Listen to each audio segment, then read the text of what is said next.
Walt Disney is known as an extraordinarily successful creative whose visions as an animator, filmmaker, and theme park developer changed entertainment of the 20th century and beyond.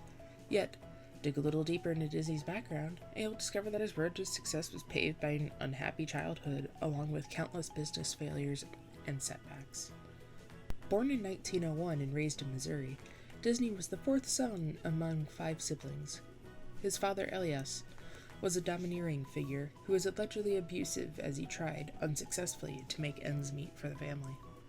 To escape from his successful circumstances, young Disney found solace in drawing. Still, he watched his older brothers, one by one, run off from home to escape their father, and soon he'd follow suit by lying about his age to become an ambulance driver during World War I. Years later, when his father died, Disney reportedly refused to cut a business trip short and therefore missed his own father's funeral.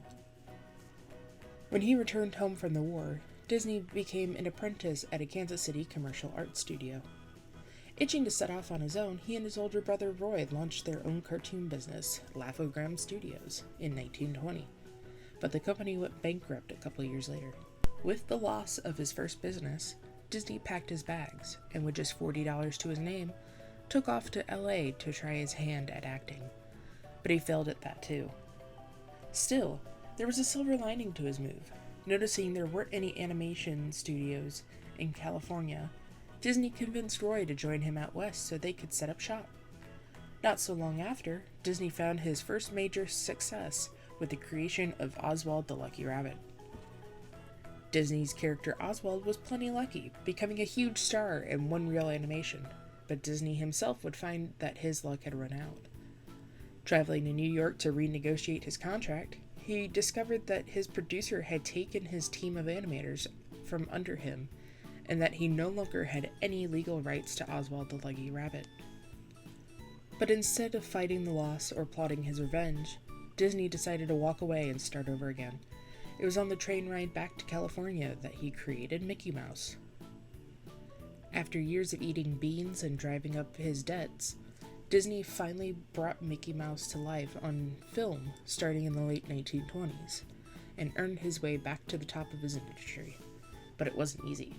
Bankers rejected the concept of his famous mouse over 300 times before one said yes. Even with the success of Mickey Mouse, Disney still faced challenges in keeping his business afloat.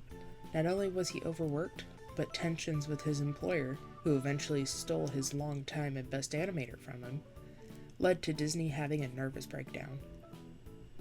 After taking some time off with his wife to recuperate, Disney returned with a bold new idea.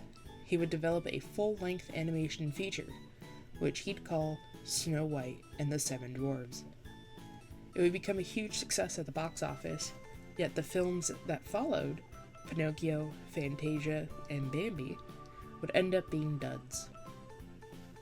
If Disney didn't already have enough burdens to shoulder, more were on the way. His animators went on strike at the start of World War II and contributed to his mounting debt that ran upwards of $4 million.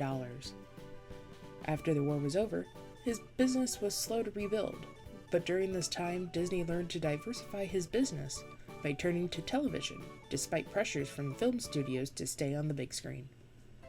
His gamble paid off. With successive TV shows like The Mickey Mouse Club and Davy Crockett, Disney was able to harness enough capital to launch his biggest venture yet, Disneyland. Disneyland opened on July 17, 1955 in Anaheim, California. Like most of Disney's enterprises, it got off to a rocky start. Forged tickets were bringing more visitors than anticipated, adding to a line that trailed 7 miles long. With temps soaring up to 100 degrees, the new asphalt was melting women's high heels. Drinking fountains were defunct, thanks to a plumber's strike, and some of the rides malfunctioned. Critics blasted the opening of Disneyland, calling it Black Sunday.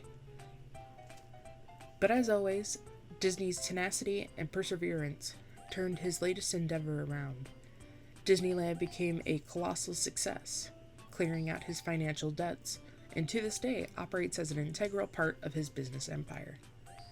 Commenting on the benefits of failure, Disney once said, "All of the adversity I've had in my life, all the troubles and obstacles have strengthened me. You may not realize when it happens, but a kick in the teeth may be the best thing in the world for you. And that is my inspiration.